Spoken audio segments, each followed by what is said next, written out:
Congress is preparing to vote on the latest National Defense Authorization Act, and its spending is expected to surpass $1 trillion for the first time.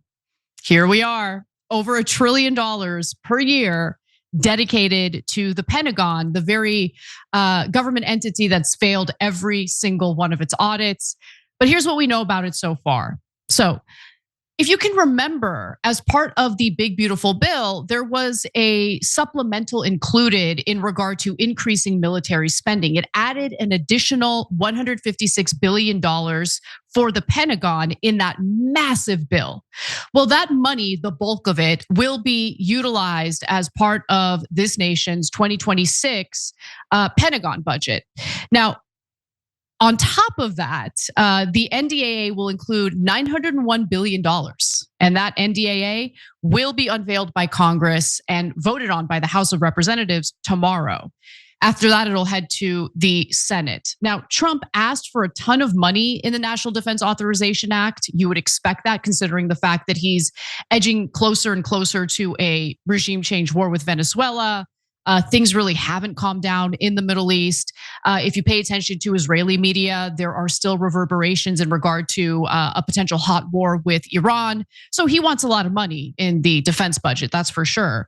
But Congress not only did him a solid, they added an additional $8 billion to what Trump asked for, because they got to do right by their donors, right? Congress actually added $8 billion more than President Trump requested in the NDAA.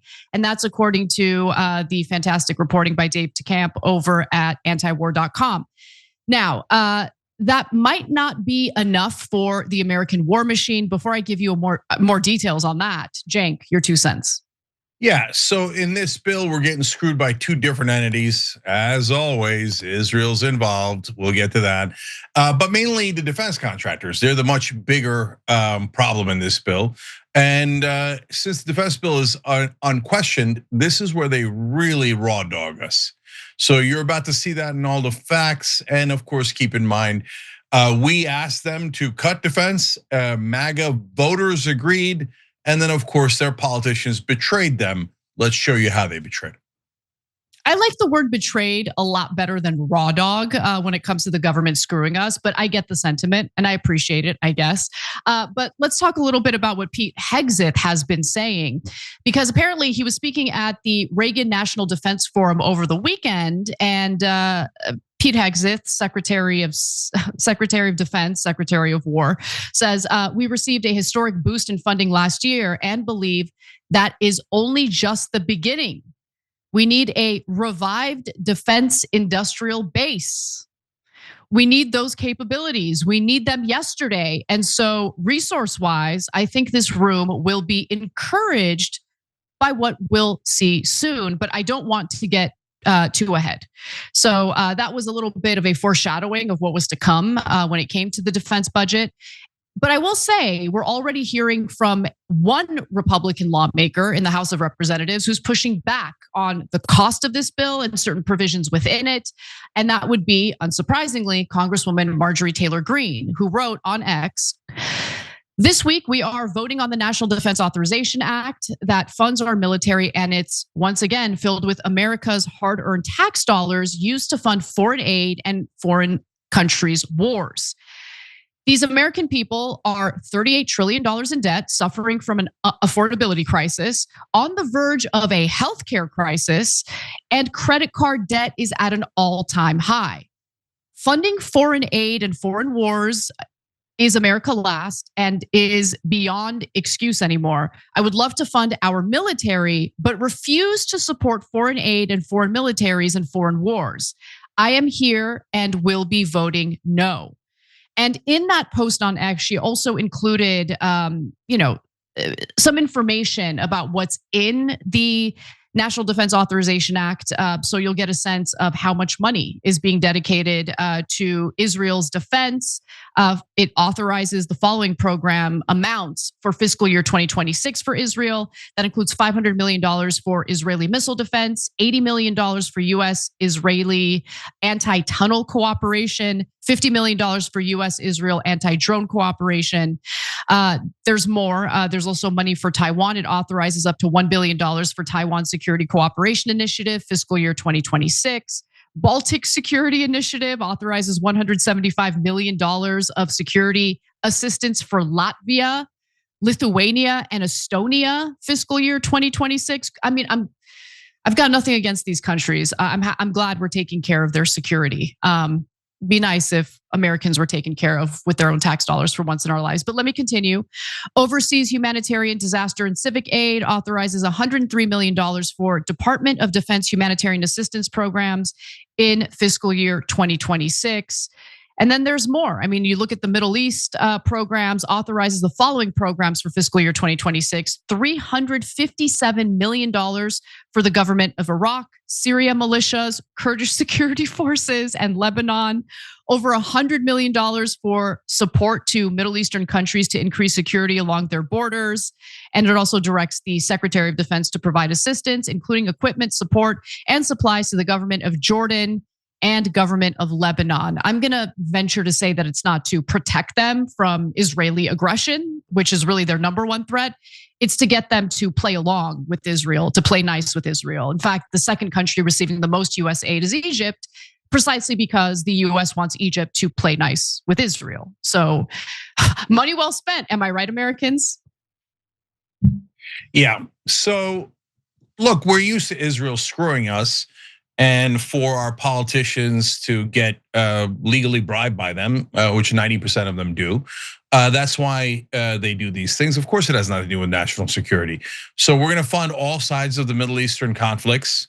And Anna's right, of course, the only reason we give to the other Middle Eastern countries is because Israel orders it.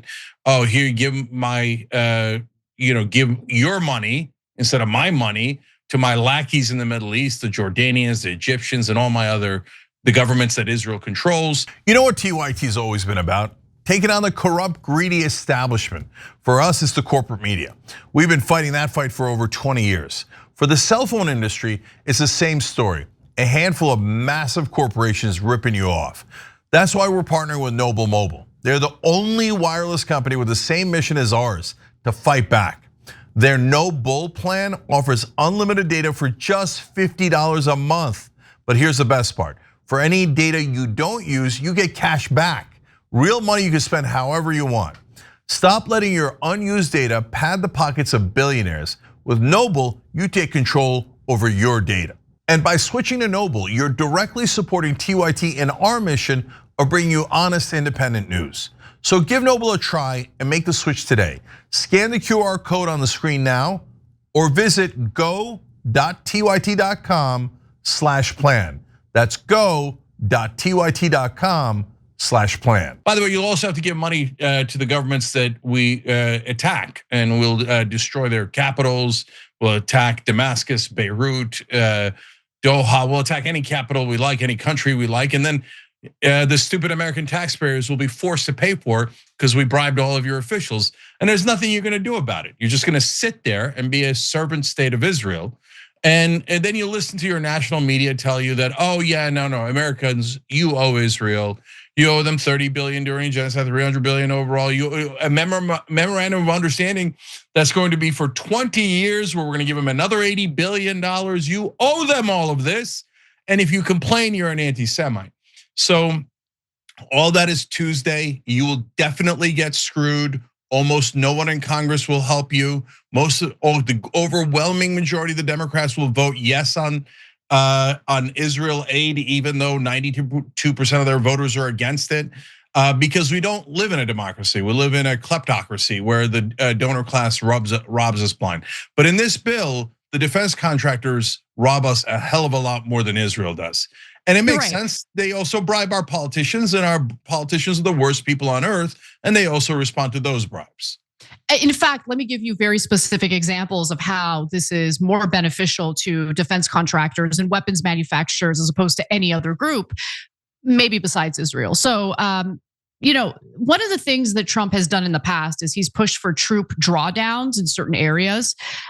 This bill would prevent him from being able to do it again in the future. So a measure to block troop drawdowns from South Korea and Europe, as Russia hawks in both parties are unhappy with President Trump's recent decision to pull some troops out of Romania. So basically, they're trying to block Trump from being able to do that again in the future. It's interesting because he's, free to carry out all sorts of military activity all across the globe. We've been bombing the hell out of Somalia for literally decades, but the bombings have really ramped up under Trump in his second term. There's also an amendment to lift the Caesar Act sanctions on Syria, which were imposed back in 2020 and designed to prevent the reconstruction of the country until Bashar al-Assad was ousted. Think about how evil that sanction is, by the way. Think about how evil it is. We're gonna make all the people in Syria suffer, all the people who lost their homes and the bombings and everything, unless Assad stepped down. But if that doesn't happen, we're not gonna allow them to reconstruct a damn thing. But the final thing I want to get to, Cenk, that's really important to talk about here is how the latest National Defense Authorization Act is not only expensive for US taxpayers, but it also provides added protections for Israel should any country on the globe decide maybe we don't want to do business with them anymore. Maybe we don't want to supply any weapons to them anymore. So page 1269 of the roughly 3,000 page document details this new amendment, which requires the US Secretaries of War and State, as well as the Director of National Intelligence, to conduct reviews of the impact of the scope, nature, and impact on Israel's defense capabilities of current and emerging arms embargoes, sanctions, restrictions, or limitations imposed by foreign countries or by international organizations. Now, let me just note that the bulk of Israel's weapons are paid for by the US taxpayer. The bulk of the weapons are American-made weapons, but around 30%, 30% of the weapons come from Germany. And there was a brief, little moment where Germany was maybe a little horrified over what's been taking place in Gaza, and they threatened to withhold offensive weapons from Israel, but they turned that around real quick. I don't think it ever even really happened. Now, US officials are also required to assess the resulting gaps of vulnerabilities in Israel's security posture against shared regional adversaries such as Iran and Iranian-backed terrorist groups such as Hamas, Palestinian Islamic Jihad, and Hezbollah, and its ability to maintain its qualitative military edge. And so through these assessments, which are supposed to take place once every 180 days, if they find gaps in Israel's ability to be genocidal lunatics, the US will jump right in, and our weapons manufacturers will provide the weapons paid for by American taxpayers, of course. Yeah, so let's understand this better. So other nations, almost all other nations, are saying Israel's a rogue state that keeps attacking its neighbors and had just committed a genocide in front of the whole world. So even though we normally work with Israel and normally they act like America, the European countries, and do whatever Israel commands of them, they're like, this is just a bridge too far. So these war crimes are too obvious, too brazen, and they won't listen to anything we say. So, okay, we're not going to fund their military anymore as it pertains to them taking offensive action to commit these war crimes, right? And America goes, oh, we'll be your huckleberry. We'll pick up the slack. We love war crimes as long as Israel's doing it. Any other country, you're gonna go to the International Criminal Court, we're gonna pursue you and pretend we care about human rights. But if Israel does it, we not only love it, we're gonna force American taxpayers whose wages are way too low, all the prices are way too high, but we're gonna take money out of their pockets to always fund Israel's war crimes. That is literally what this provision is. Since other countries refuse to fund, by the way, why does the whole world owe an obligation to Israel, period, let alone an obligation to help them commit a genocide and to finance that genocide? What a disgusting, sick, perverted, insane demand that Israel has of the whole world. But since now the rest of the world has woken up and realized, yeah, we don't want to help genocidal maniacs that never follow international law. Well, it's upon the American taxpayers to pick up the slack. Because why? Our politicians are the very worst people on earth. They're the most corrupt, and they will do anything for money. And since the Israeli lobby is super strong here funds 90% of Congress, has given hundreds of millions of dollars to the most corrupt people in the whole country, the people you should respect the very least, which is all of our senators, almost all of our senators and Congress people. You should actually despise them. Since they have betrayed you for money, they will then say, take your money and send it over to Israel to commit more war crimes, massacre more people, and by the way, create way more enemies for us here at home in America. But don't worry, we'll have to fight that next war, of course, on behalf of Israel. Every time you ring the bell below, an angel gets his wings. Totally not true, but it does keep you updated on our live shows.